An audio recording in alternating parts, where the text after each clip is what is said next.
মুজাহিদ মানে হাদিয়া দাও, হাদিয়া নাও, পান খাও আর সুপারি বিনিময় করো আর জিকির করো, এর নাম মুজাহিদ না। সাবধান, কিছু সময় জিকির আজকার করলে তাদের আমির সাহেব কিন্তু আমিরুল মুজাহিদিন হয় না। খুব ব্যথা লাগছে আমার কাছে, এতদিন ব্যথা লাগে নাই, ওনার এই কথা দেখে খুবই ব্যথা লাগছে আমার কাছে।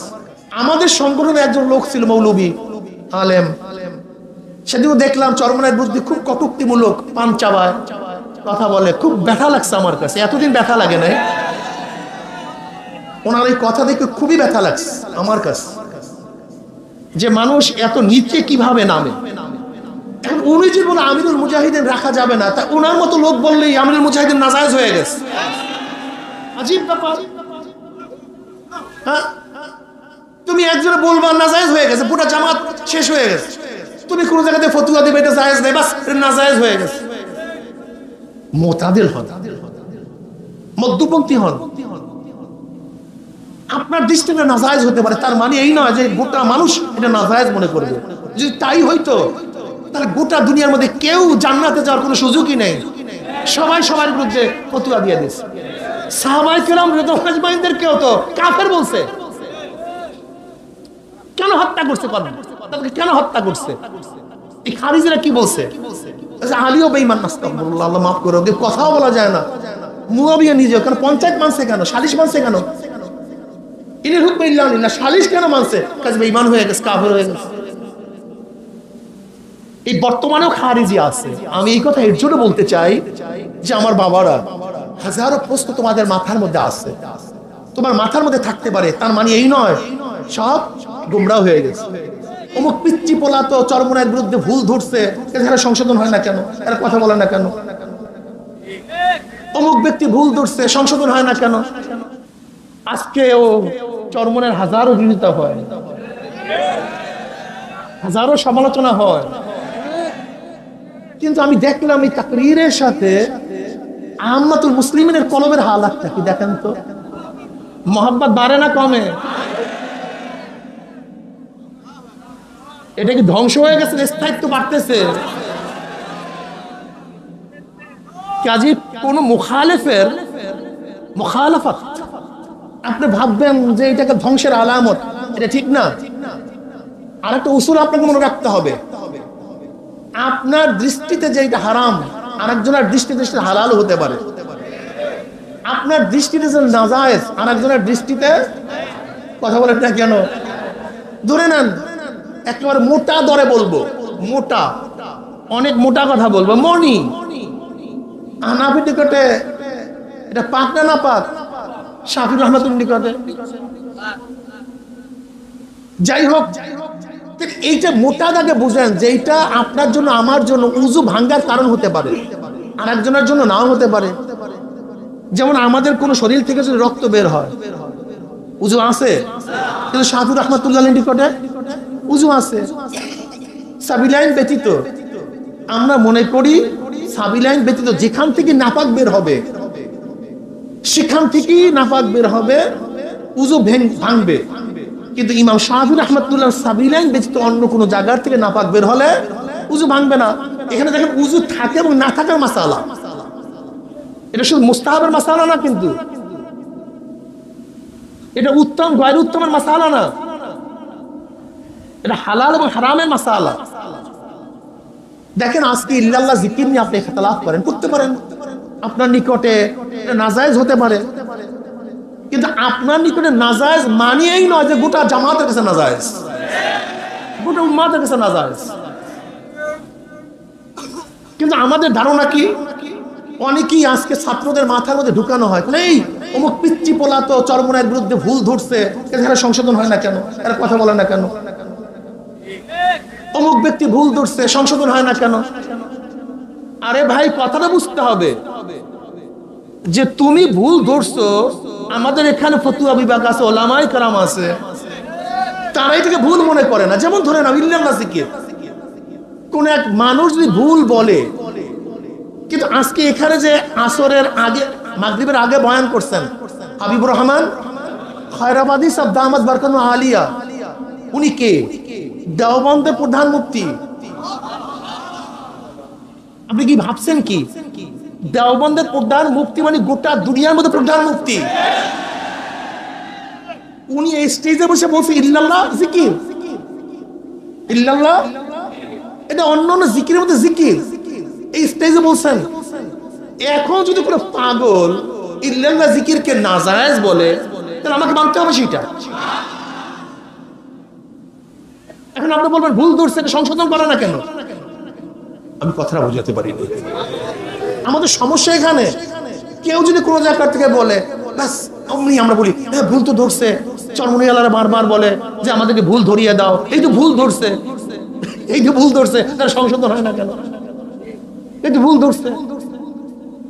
তোমার মাথার মধ্যে রাখতে হবে, তুমি যেটাকে ভুল মনে করো সেটা আরেকজনের কাছে ভুল। এই ব্যাপারে আমরা একমত না দ্বিমত ভাই? যে উদাহরণ দিলাম একটা, এরকম হাজারো উদাহরণ আছে। জলি জিকির তোমার কাছে ভুল হতেই পারে, নাজায়েজ হতেই পারে, তার মানে এই নয় গোটা উম্মাতের কাছে এটা নাজায়েজ, গোটা উম্মাদেরকে নাজায়েজ মনে করে। দেখো আহলে দেওবন্দের মধ্যে এমন কোন আলেম পাবা না, এখানে দেওবন্দের বহু ছাত্র এখানে আছে, এইখানে স্টেজের মধ্যে বহু ছাত্র আছে। 7টা মসজিদে প্রতি মাগরিবে এবং ফজরে যেই পরিমাণে জোরে জিকির হয়, এত জোরে জিকির আমরা এখানে কেউ করি না।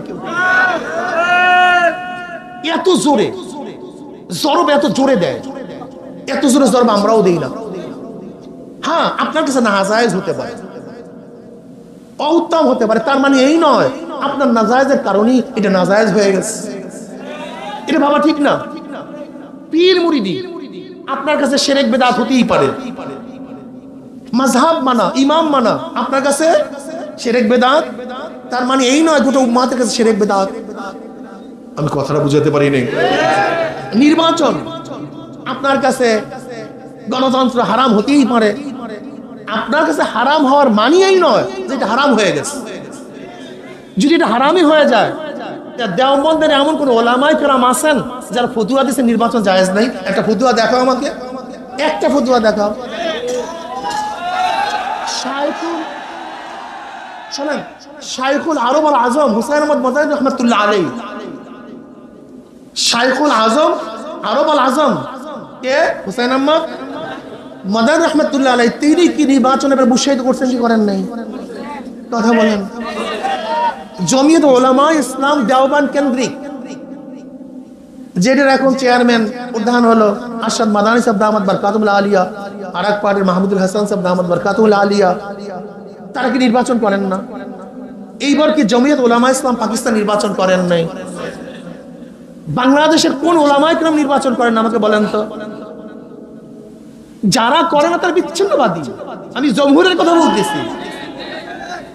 এমনকি পটিয়া মাদ্রাসার যে মুহতামিম বুখারী সাহেব রাহমাতুল্লাহ জি ইন্তেকাল করছেন, আল্লাহ তাকে জান্নাতের উঁচা মাকাম দান করেন। আব্দুল হালিম বুখারী সাহেব রাহমাতুল্লাহ, তিনি নিজেও তো প্রার্থী ছিলেন। খতিব আজম সিদ্দিকুল্লাহ সাহেব রাহমাতুল্লাহ, যিনি খতিব আজম, তিনি নির্বাচন করেন নাই। আতারী সাহেব রাহমাতুল্লাহ আলাইহি, যার ইলমের অবস্থা সম্পর্কে কে প্রশ্ন তুলবে? এই সিদ্দিকুল্লাহ সাহেব রাহমাতুল্লাহ আলাইহি কত বড় আলেম ছিলেন আপনারা জানেনই না।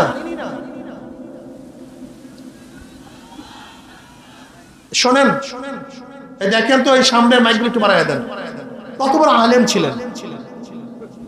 হাফিজুর রাহমাতুল্লাহ কত বড় আলেম, কত বড় বুজুর্গ লোক ছিলেন, নির্বাচন করতেছেন।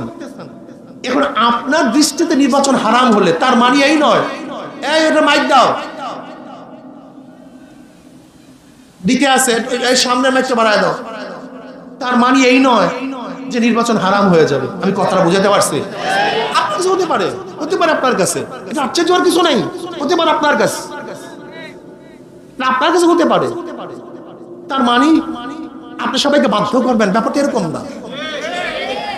আমাদের সংগঠনে একজন লোক ছিল মৌলবী আলেম, সেদিনও দেখলাম চরমনায়ের বুদ্ধি খুব কটুক্তিমূলক, পান চাবায় কথা বলে, খুব ব্যথা লাগছে আমার কাছে, এতদিন ব্যথা লাগে নাই।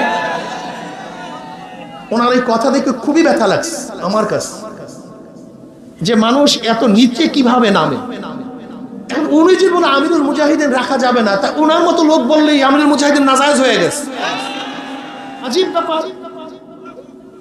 হ্যাঁ, তুমি একজনে বলবা নাজায়েজ হয়ে গেছে, পুরো জামাত শেষ হয়ে গেছে। তুমি কোন জায়গাতে ফতুয়া দিবে এটা জায়েজ নাই, বাস এটা নাজায়েজ হয়ে গেছে। মুতাদিল হন, মধ্যপন্থী হন। আপনার দৃষ্টিতে নাজায়েজ হতে পারে, তার মানে এই নয় যে গোটা মানুষ এটা নাজায়েজ মনে করবে। যদি তাই হইতো তাহলে গোটা দুনিয়ার মধ্যে কেউ জান্নাতে যাওয়ার কোনো সুযোগই নেই, সবাই সবার বিরুদ্ধে ফতুয়া দিয়ে দিচ্ছে। সাহাবায়ে কেরাম রাদিয়াল্লাহু আজমাইনদেরকেও তো কাফের বলছে। কেন হত্যা করছে? তাদেরকে কেন হত্যা করছে? এই খারিজিরা কি বলছে? আলীও বেঈমান, আস্তাগফিরুল্লাহ, আল্লাহ মাফ করো, ওদের কথাও বলা যায় না।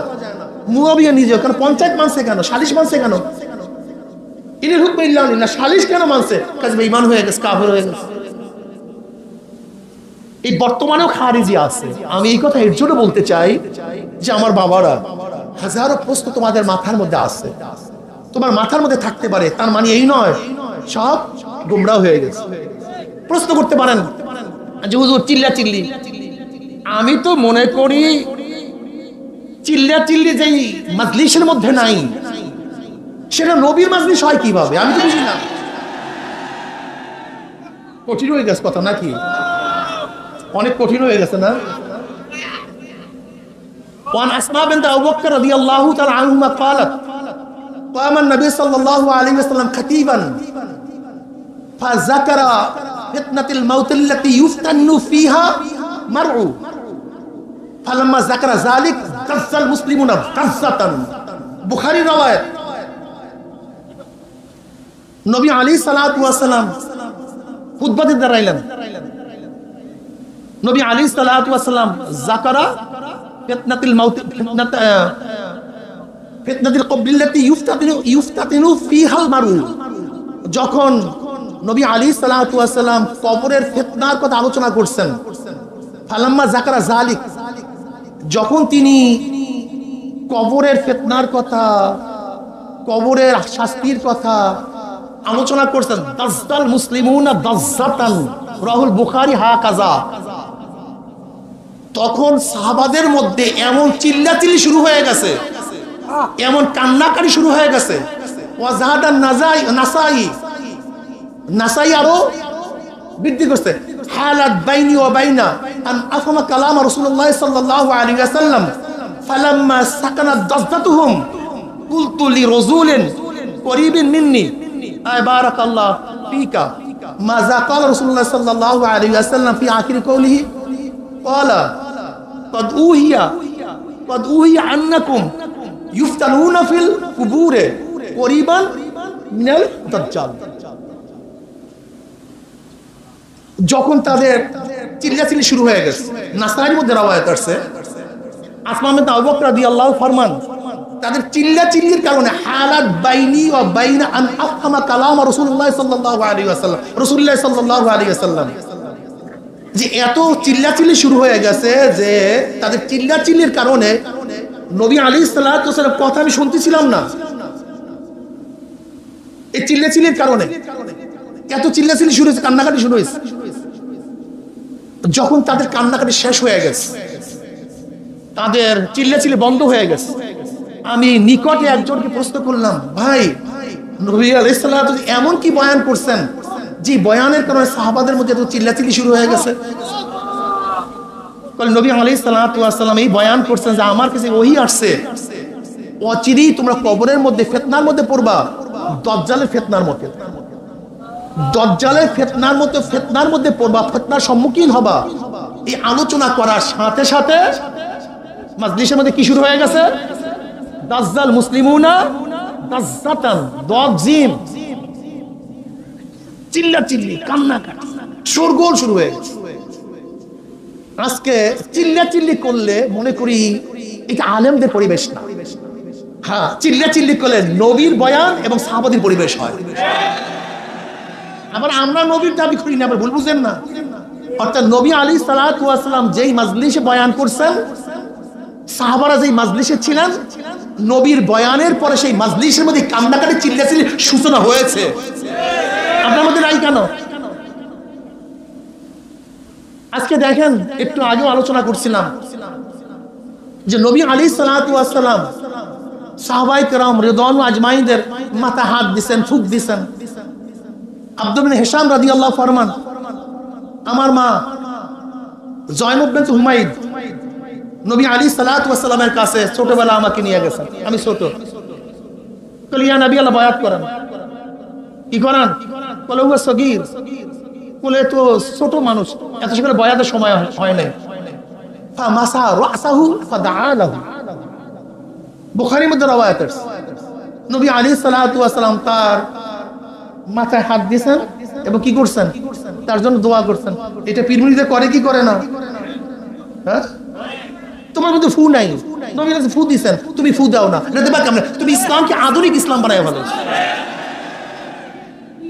ফু দেওয়া এটা মনে কাছে আধুনিক, এটা আধুনিক, এটা আধুনিকতার খেলা। উবাই ইবনে কাব রাদিয়াল্লাহু ফরমান, আমি মসজিদে অবস্থান করতেছিলাম, একজন আসছে নামাজ আদায় করছে, কিন্তু তার কেরাত আমার কাছে উল্টা পাল্টা মনে হয়েছে। আমি মনে করছি ভুল কেরাত করতেছে, আমার জানা ছিল না তার কেরাত সম্পর্কে। এরপর আরেকজন আসছে, সে আবার অন্যরকমের কেরাত করছে, আমার কাছে ভুল মনে হয়েছে। উভয় নামাজ শেষে নবী আলী সাল্লাল্লাহু আলাইহি ওয়াসাল্লামের কাছে গেলাম, আমি তাকে বললাম ইয়া নবী আল্লাহ, এই ব্যক্তি এরকম কেরাত করছে যে আমার কাছে ভুল। কে বলছেন? উবাই ইবনে কাব রাদিয়াল্লাহু তাআলা আনহু, যিনি ইলমের ব্যাপারে অনেক উঁচু পর্যায়ের, আমার কাছে তো ভালো মনে হয় না, কেরাত ভুল। নবী আলাইহিস সালাতু আহ্বান করতে, আসো তুমি কেরাত শোনাও। কি বলছো? নবী আলাইহিস সালাতু ওয়াস সালামের কাছে যেই দুইজন সাহাবী নামাজ পড়ছেন তারা কেরাত শুনাইছে। নবী বলছেন ঠিক আছে, তোমার কেরাত ঠিক আছে। উবাই ইবনে কাব রাদিয়াল্লাহু ফরমান, যখন নবী আলাইহিস সালাতু ওয়াস সালাম তাদের কেরাতকে সহিহ বলছেন, তখন জাহিলি যুগের চেয়ে বহুত বড় সন্দেহ নবীর উপর আমার সৃষ্টি হয়েছে। যে আমার জাহিলি যুগে নবীর উপর এত সন্দেহ ছিল না, আমি ভাবছি এগুলি কিছু না, এরকম সন্দেহ সৃষ্টি হয়েছে। ফালাম্মা রাআ রাসূলুল্লাহ সাল্লাল্লাহু আলাইহি ওয়াসাল্লাম মা ক্বাদ গাশিয়ানি, যখন নবী আলাইহিস সালাতু ওয়াস সালাম দেখতেছেন আমাকে আমার চিন্তায়, আমার পেরেশানি, আমার সন্দেহে আচ্ছন্ন করে দিচ্ছেন, যরাবা বিসাদ্দি ফাফিস্তু আরাকান কাআন্নামা আনজুরু ইলাল্লাহি আযজা ওয়া জাল্লা ফারাকান। মুসলিমের মধ্যে রওয়ায়াত আছে, নবী আলাইহিস সালাতু ওয়াস সালাম আমার সিনার মধ্যে হাত মারলেন, সিনার মধ্যে হাত মারছেন। নবী আলাইহিস সালাতু ওয়াস সালাম সিনার মধ্যে হাত মারার সাথে সাথে আমার অবস্থা কি হয়েছে? আমি ঘামে সমস্ত শরীর ভিজিয়া গেছে।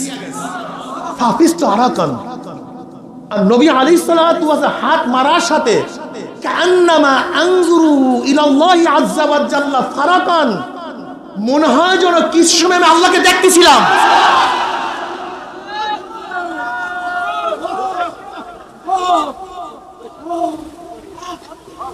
এরকম হালাত যাদের মধ্যে, যেই মাজলিসের মধ্যে নাই, এই মাজলিসকে নবীর মাজলিস বলবেন কিভাবে? আমাকে বলেন, বলেন কিভাবে বলবেন এই মাজলিসকে নবীর মাজলিস? যেই মাজলিস মানে কান্নাকাটি থাকবে না। দেখেন হানজালা রাদিয়াল্লাহু তাআলা, বুখারীর মধ্যে রওয়ায়াত আছে, হানজালা রাদিয়াল্লাহু তাআলা আনহু একদিন বলছে হানজালা মুনাফিক হয়ে গেছে, হানজালা মুনাফিক হয়ে গেছে, তো হানজালা মুনাফিক হয়ে গেছে। আবু বকর রাদিয়াল্লাহু তাআলা বলছে, হানজালা কি বলো তুমি? তুমি? হ্যাঁ, হানজালা মুনাফিক হয়ে গেছে। বলে কেন, কিভাবে মুনাফিক? কেন, মুনাফিক তো মুশরিকের চেয়েও মারাত্মক, কাফের চেয়েও খারাপ। হানজালা তুমি মুনাফিক হয়ে গেছো? তাহলে হানজালা মুনাফিক হয়ে গেছে। বলে কিভাবে? বলে হানজালা যখন, দেখে শুনেন ভালো মতো বুঝবেন, বলে হানজালা যখন নবীর দরবার উপস্থিত থাকে আর নবী আলাইহিস সালাতু ওয়াস সালাম যখন জান্নাত জাহান্নামের বয়ান করেন, তখন মনে হয় যে জান্নাত এবং জাহান্নাম আমার সামনে। কিন্তু যখন তার দরবার থেকে চলে আসি, ঘরের বিবি, বাল বাচ্চা, সন্তানাদির সাথে ব্যস্ত হয়ে যায়, তখন সেই হালাত থাকে না। তাই নবীর দরবারে এক হালাত, নবীর বাহিরে আর এক হালাত। তো মুনাফিক, আবু বকর নিজেও তো মুনাফিক হয়ে গেছে। আবু বকরের অবস্থাতে তার হালাত এরকম থাকে না, সেও তো মুনাফিক হয়ে গেছে। উভয় নবী আলাইহিস সালাতু ওয়াস সালাম দরবারে গেলেন, গিয়ে বলেন ইয়া নবী আল্লাহ, আমরা তো মুনাফিক হয়ে গেছি। বলে কিভাবে মুনাফিক হবো? কি আশ্চর্য! বলে আপনার দরবারে থাকলে মনে হয় যে জান্নাত জাহান্নাম সামনে, আপনি যখন আলোচনা করেন জান্নাত জাহান্নামে, আর বর্তমানে ওলামায়ে কেরাম কিন্তু জান্নাত জাহান্নামের বয়ান করে না, অথচ কোরআনের পৃষ্ঠায় পৃষ্ঠায় কিসের বয়ান? হ্যাঁ, এটাকে পীর মুরিদ মনে করে বর্তমানে। যেমন জিকিরকে ওলামায়ে কেরাম করে না, এটা পীর মুরিদ মনে করে। মানে কোথায় গিয়ে পুষছি আমরা, মানে পোষার নিচে যাইতে যেতে কোথায় গিয়ে পুষছি? জান্নাত জাহান্নামের বয়ানকে এখন পীর মুরিদ মনে করে। অথচ দেখেন হযরত আবু বকর রাদিয়াল্লাহু বলেন, কদ শিবতা ইয়া রাসূলুল্লাহ, বলে শাইয়্যাবাত লি সূরাতুল ওয়াকিয়া ওয়া আখওয়াতিহা, বলে ইয়া নবী আল্লাহ আপনি তো বুড়া হয়ে গেছেন, বলে সূরা ওয়াকিয়া এবং এই ধরনের সূরাগুলি আমাকে বুড়া করে দিচ্ছে, যার মধ্যে জাহান্নামের বয়ান সবচেয়ে বেশি, কিয়ামতের বয়ান বেশি। আজকে দেখবেন আমার মনে হয় অধিকাংশ আলেমদের বয়ানের মধ্যে জান্নাত জাহান্নামের বয়ান নাই, এটাকে মনে করে এটা পীর মুরিদের বয়ান। অথচ কোরআনের পৃষ্ঠায় পৃষ্ঠায় কোরআনের শেষের দিকে কিসের বয়ান দেখেন তো? কোরআনের শেষের দিকে, হ্যাঁ, কোরআনের শেষের দিকে কিসের বয়ান বেশি আসছে দেখেন তো? কিন্তু বর্তমানে জান্নাত জাহান্নামের বয়ান আমাদের মধ্যে নাই। এর জন্য আমাদের মধ্যে ফিসকিয়াত, আমাদের ছাত্রদের মধ্যে আলেমদের মধ্যে এত ফিসকিয়াত চলে আসছে যে আপনি চিন্তাও করতে পারবেন না কোন পর্যায়ে ফিসকিয়াত চলে আসছে। ভয় নাই তো? জান্নাত জাহান্নামের বয়ান আমাদের মধ্যে নেই। তখন নবী আলাইহিস সালাতু বললেন, হানজালা আমার কাছে থাকলে তোমাদের যে হালাত হয়, যদি এই হালাত সব সময় থাকতো, রাস্তায় বিছানায় ফেরেশতারা তোমাদের সাথে মুসাফা করত। কিন্তু হানজালা এই অবস্থা সব সময়, হানজালা এই অবস্থা সব সময়, হানজালা এই অবস্থা সব সময়, মানে তিনবার বলছেন টাকা ঠিক না, দুনিয়ার কাজ করতে হবে, দুনিয়া পরিচালনা করতে হবে। আজকে এই ময়দানে যখন থাকি, যখন এই ময়দানে থাকি, তখন কলবের হালাত কি থাকে? এইটাই নিয়ম, এটি উচিত ছিল। কিন্তু আজকে আমাদের মধ্যে দেখা যায় এই হালাত নেই, আমরা এটাকে পছন্দ করি না। এখন কি বলবেন বলেন? দেখেন জনাব মুহাম্মদ রাসূলুল্লাহ সাল্লাল্লাহু আলাইহি ওয়াসাল্লামের দরবারে সাহাবারা কেমন ছিলেন, কিভাবে বসতেন? ওয়ালা তারফাউ আসওয়াতাকুম ফাওকা সাওতিন নবী, খবরদার নবীর কথার উপরে যেন কথা উঁচু না হয়। এই কথা বলার পরে, এই আয়াত নাজিল হওয়ার পরে সমস্ত সাহাবারা কথা বলাই বন্ধ করে দিয়েছেন। কত আদব ছিল তাদের মধ্যে, কত সম্মান ছিল, কত ইজ্জত নবীকে করতেন। আপনার হুদায়বিয়া সন্ধির সময় দেখছেন ঘটনা, যে উরওয়া ইবনে মাসউদ সাকাফি জনাবে মুহাম্মদ রাসূলুল্লাহ সাল্লাল্লাহু আলাইহি ওয়াসাল্লামের কাছে যখন আসছেন গুপ্তচরগিরি করার জন্য, আসিয়া কি দেখছেন? নবী আলাইহিস সালাতু ওয়াস সাহাবাদের অবস্থান দেখছেন। এরপর গিয়ে কি রিপোর্ট পেশ করছিলেন? উরওয়া ইবনে মাসউদ সাকাফি কি রিপোর্ট পেশ করছিলেন? বলে আমি দেখছি, আমি বহুত বাদশাহদের দরবারে গেছি, আমি রোমে গেছি, পারস্যে গেছি, আমি হাফসায় গেছি, কিন্তু কোন মানুষ, কোন প্রজা, কোন অধীনস্থ এরকম ভক্তি শ্রদ্ধা করতে দেখি নাই। আমরা কি দেখেছি? যে নবী আলাইহিস সালাতু ওয়াস সালাম উযু করার পরে যে অবশিষ্ট পানি কি কার আগে নিয়ে চেহারার মধ্যে মাখবে, কি আর আগে নিয়ে শরীরের মধ্যে মাখবে, পাগল হয়ে যেত। নবী আলাইহিস সালাতু ওয়াস থুক ফেলাবার আগে তা নিয়ে খেয়ে ফেলতো। এমনকি যদি কেউ অবশিষ্ট পানি না পায়, তাহলে যার গায়ে সেই পানি লাগছে সেই গায়ের মধ্যে হাত দিয়া তারপর শরীরের মধ্যে পানি লাগাইতো। এরপর কি বলছেন? তার সামনে মাথা উঁচু করে কথা বলে না, চক্ষু উন্মোচন করে না, চুপচাপ ভদ্র অবনত মস্তিষ্ক। আজকে আমাদের মাঝে এটা নাই, এই আদব নেই। সাহাবায়ে কেরাম রাদিয়াল্লাহু আনহুম যখন কথাই বন্ধ করে দিয়েছেন, তখন হাদিসে জিবরাইল চলে আসে। এই হাদিসে জিবরাইল শানে নজুল কি? যখন কথা বলাই বন্ধ করে দিয়েছেন, ওমর ইবনে খাত্তাব রাদিয়াল্লাহু তাআলা قال بينما نحن عند رسول الله صلى الله عليه وسلم ذات يوم اطلع علينا رجل شديد بياض الثياب وشديد سواد الشعر لا يرى عليه اثر السفر ولا يعرف بنا احد حتى جلس الى النبي صلى الله عليه وسلم فاسند ركبتيه الى ركبتيه ووضع كفيه على فخذيه وقال يا محمد أخبرني عن الإسلام قال رسول الله صلى الله عليه وسلم الإسلام أن تشهد أن لا إله إلا الله وأن محمد رسول الله وتقيم الصلاة وتؤتي الزكاة وتصوم رمضان وتحج البيت إن استطعت إليه سبيلا قال صدق فعجبنا له يسأله ويصدقه قال فأخبرني عن الإيمان قال النبي صلى الله عليه وسلم الإيمان أن تؤمن بالله وملائكته وكتبه ورسله واليوم الآخر وتؤمن بقدر خيره قال صدق قال فأخبرني عن الإحسان قال النبي صلى الله عليه وسلم أن تعبد الله كأنك تراه فإن لم تكن تراه فإنه يراك قال فأخبرني عن الساعة قال ما المسؤول عنها بأعلم من السائل قال فأخبرني عن أماراتها قال النبي صلى الله عليه وسلم أن تلد الأمات ربة وأن ترى الهوفات العورات العالات رياشا يتطالون في البنيان قال ثم انطلق فلبثت مليا ثم قال يا عمر أتدري من السائل قلت الله ورسوله أعلم قال فإنه جبريل آتاكم يعلمكم دينكم مسلم মধ্যে রওয়ায়াত আছে বুখারীর মধ্যে ভিন্ন আছে জনাব মুহাম্মদ রাসূলুল্লাহ সাল্লাল্লাহু আলাইহি ওয়াসাল্লাম কি শিক্ষা দিয়েছেন আমাদের পীর মুরিদরা কি শিক্ষা দেয় আজকে ইহসানের বয়ান নাই ইহসানের বয়ান আমাদের মধ্যে নাই ওমর ইবনে খাত্তাব রাদিয়াল্লাহু ফরমান আমরা নবী আলাইহিস সালাতু ওয়াস সালাম দরবারে ছিলাম হঠাৎ একজন ব্যক্তি আসে ধবধবে সাদা পরিষ্কার কাপড় পরা মাথার চুলগুলি এত কালো মিসমিস মিসমিস করতেছে কিন্তু তার শরীরের মধ্যে চেহারার মধ্যে সফর কোনো আসন নাই চিহ্ন নাই এক ব্যক্তি দূর থেকে সফর করে আসলে নিশ্চয়ই তার চেহারার মধ্যে ক্লান্তির ছাপ পড়ে গাঠি বস্তা থাকে কি কথা ঠিক না সামান টামান থাকে কিন্তু না তার চেহারার মধ্যে কোনো সফরের আসর নাই ওয়ালা ইয়ারহুমুন আহাদুন হাত্তা জালাসিলা নবী সাল্লাল্লাহু আলাইহি ওয়াসাল্লাম ব্যক্তি কাছের লোক না যদি কাছের লোক হইতো এলাকার লোক হইতো তাহলে আমরা চিনতাম কেউ না কেউ চিনতাম কিন্তু মাজলিসের মধ্যে যারা উপস্থিত ছিল একজনও তাকে ছিল না একজনও না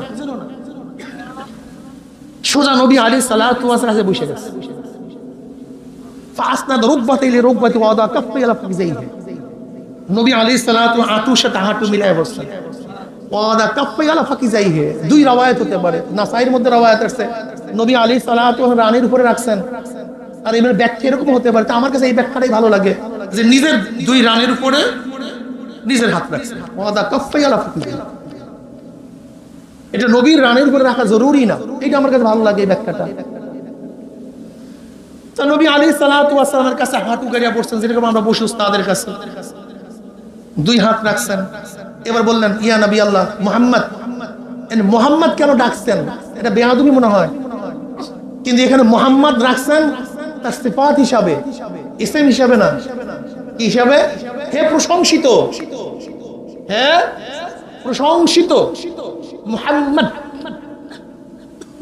ইসম হিসাবে না বরং তার সিফাত হিসাবে কথাটা বুঝাতে পারিনি কি হিসাবে তার গুণ হে প্রশংসিত হে মুহাম্মদ তুমি আমাকে খবর দাও ইসলাম কি জিনিস ইসলাম কি নবী আলাইহিস সালাতু ওয়াস সালাম তাশহাদু আল্লা ইলাহা ইল্লাল্লাহ ওয়া আন্না মুহাম্মাদুর রাসূলুল্লাহ এই সাক্ষী দেয়া নামাজ কায়েম করা যাকাত আদায় করা রমজানের রোজা রাখা যার শক্তি আছে সে কি করবে নামাজ আদায় করবে তাহলে সাদাকা সত্য বলছে